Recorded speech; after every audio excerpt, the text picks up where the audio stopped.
Hier, je suis arrivé à Rambouillet. J'ai été accueilli par Guillaume et Gwenaëlle Ricard, qui sont cardiologues et infirmières à Rambouillet. C'était un accueil super chaleureux. Ils m'ont ouvert leur cœur, vraiment. On a passé une soirée fantastique.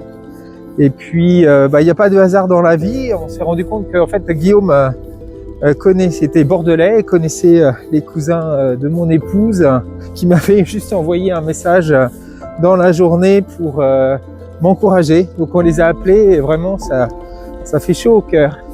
Et puis deuxième chose, en fait Guillaume il travaille tous les mardis à un centre de prévention de risques cardiovasculaires à Paris, centre Préventiem. Et ce centre, c'est incroyable, mais c'est lui qui nous a permis par une bourse de financer le site web Les Survivants. Donc merci vraiment à eux pour leur soutien. On a pas mal discuté avec Guillaume et Gwenaëlle de nos vies et bien sûr de l'impact de la mort sur les soignants. Donc je vais vous laisser écouter leur témoignage qu'on a pris ce matin à leur cabinet de bonne heure. Et puis Guillaume aussi, il est très engagé sur la prévention des risques cardiovasculaires en tant que cardiologue, bien sûr, travaillant en cabinet. Et il est très intéressé à l'hypertension artérielle et il a développé des outils avec de l'intelligence artificielle, mais aussi des choses simples adaptées aux patients, comme des pochettes et des dossiers pour améliorer l'observance. Et effectivement, l'hypertension artérielle, c'est un véritable fléau en France. Il y a actuellement 17 millions de patients hypertendus. Ça va encore augmenter avec le vieillissement et le surpoids et le manque d'activité physique. Et donc, sur ces 17 millions de Français, il n'y en a que 25% qui ont des tensions artérielles normalisées par les traitements. Et ce fléau, en fait, va occasionner chez de nombreux patients, malheureusement, des accidents vasculaires cérébraux, des infarctus du myocarde et de l'hypertension et de l'insuffisance cardiaque. Donc il faut absolument se mobiliser. Donc bien sûr, la Société française d'hypertension se mobilise.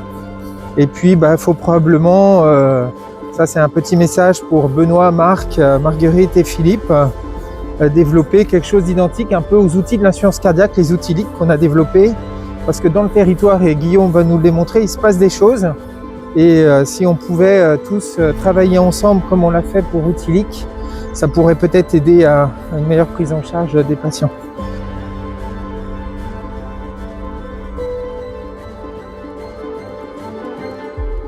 Guillaume, qui es-tu alors ? Moi je suis cardiologue et j'ai un petit peu travaillé avec le professeur Damy il y a quelques années à Pompidou. Et donc je me suis installé en cabinet de ville depuis plus de 20 ans à Rambouillet. Et là je suis dans mon cabinet. Et donc ta grande spécialité c'est la cardiologie, mais particulièrement l'hypertension artérielle, c'est ça ? Alors, j'essaye d'être performant dans cette pathologie puisqu'elle représente quand même 17 millions de Français. Donc autant dire que si on n'est pas bon sur la principale pathologie dans ce pays, autant changer de métier. On essaye de tout faire pour que les patients soient le mieux soignés possible. Alors en France, est-ce que tu as une idée du nombre de patients qui sont correctement traités pour leur hypertension artérielle ? C'est quoi exactement ? Si on regarde les données de Santé publique France, on est plutôt aux alentours de 1 patient sur 4 qui est équilibré pour sa pression artérielle. Et seulement, on va dire 59% des patients, alors c'était des données de 2023 je crois, ou 2024, seulement 59% des patients sont équipés d'un appareil d'automesure qui est pourtant en classe 1A comme étant le meilleur outil pour prendre sa pression artérielle quand on est hypertendu. Pour améliorer les choses, c'est expliquer aux confrères l'utilité de l'automesure, expliquer aux patients avant tout l'utilité de l'automesure et faire des outils connectés pour les aider justement à bien entendre. C'est un outil très important pour bien mesurer leur tension et surtout bien l'équilibrer et éviter toutes les conséquences néfastes de cette pathologie. Et alors qu'est-ce que tu as organisé donc, auprès de tes patients là, tu nous montres là ? Une page sur mon site, un onglet automesure sur lequel on leur explique un protocole avec des vidéos et finalement un fichier de recueil des automesures en leur expliquant comment bien renseigner les pressions artérielles et ensuite de bien remettre à leurs patients, à leurs médecins les résultats. Et ensuite on a fait des quiz, mais pour l'instant c'est plus en train d'être mis en place, des quiz sur l'hypertension, parce que finalement la meilleure solution pour qu'un patient adhère à ces traitements, c'est qu'il ait compris sa pathologie. Et souvent, on n'a pas le temps, ou on prend peut-être pas suffisamment le temps pour expliquer aux patients.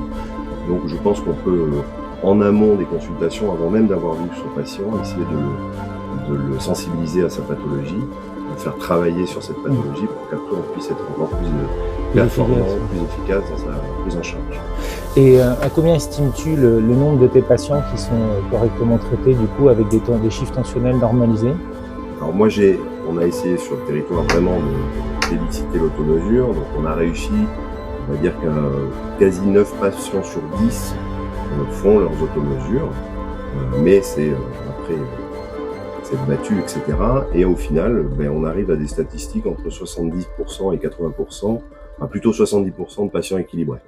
Donc c'est-à-dire qu'on ne pourra pas faire mieux, je pense, puisque finalement, ça c'est à peu près dans les stats des meilleurs pays, notamment le Canada, la Suisse, où la prise en charge de l'hypertension est optimisée par la participation des patients à leurs soins.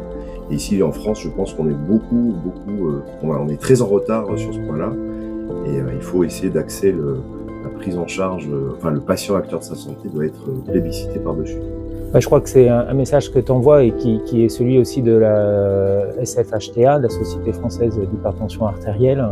Je pense à un message particulier que tu donnes à Benoît Lequeux et Marc Villassec qui essayent de se mobiliser pour que l'assurance maladie fasse un répliquette de ce qu'on a fait avec les outils d'assurance cardiaque pour aussi faire de la prévention et puis des grosses complications, mais c'est aussi traiter en fait l'hypertension artérielle.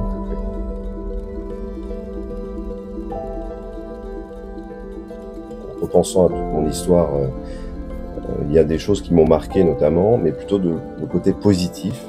À l'époque où j'étais en réanimation à Versailles, au Chénet, dans le service du professeur du docteur Bedos, je me souviens de cas difficiles, notamment de fin de vie, et déjà à l'époque, on avait des réunions d'éthique au cours desquelles nous étions tous ensemble pour discuter du patient et de la décision à prendre. Et c'était jamais tout seul dans son coin, c'était toujours réfléchi, en lien avec les familles, donc c'était vraiment très bien organisé. Et ça, je l'ai jamais retrouvé forcément dans les services par la suite. Alors c'est vrai qu'il y a un vrai défaut de formation et défaut d'accompagnement, et je me suis retrouvé souvent dans les services après, avec des patients pour lesquels bien sûr il y avait un décès, et pour lesquels il fallait expliquer à la famille. On se retrouve un peu face à la famille et pas forcément très bien aiguillé, très bien formé. Alors, tu parles de formation, est-ce que toi, pendant ton cursus universitaire, d'internat ou après, tu as eu une formation sur la mort ou sur comment réaliser une consultation d'annonce? Absolument aucune formation, et ce qui est déplorable, devrait exister depuis bien longtemps dans ce pays. Donc c'est vrai qu'on n'a rien du tout aujourd'hui. Enfin, à ma connaissance, je n'ai ni eu de formation à la faculté, ni pendant mon internat, ni maintenant. C'est vrai.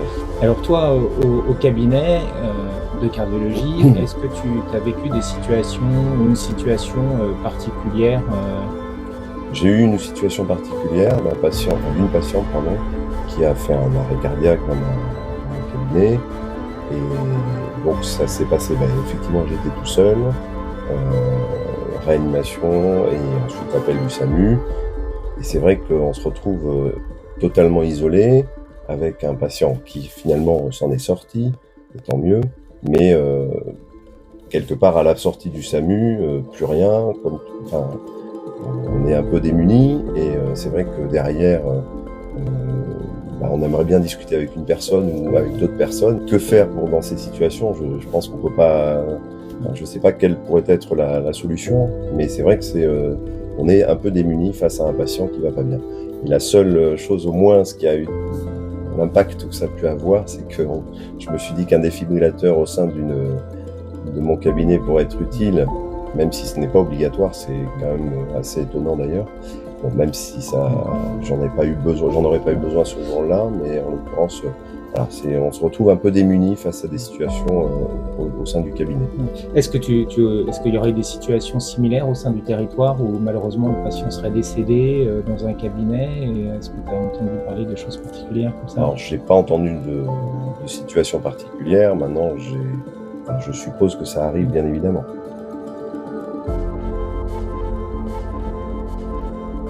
Je suis Gwenaëlle. Je suis infirmière et je travaille en consultation avec mon mari qui est cardiologue.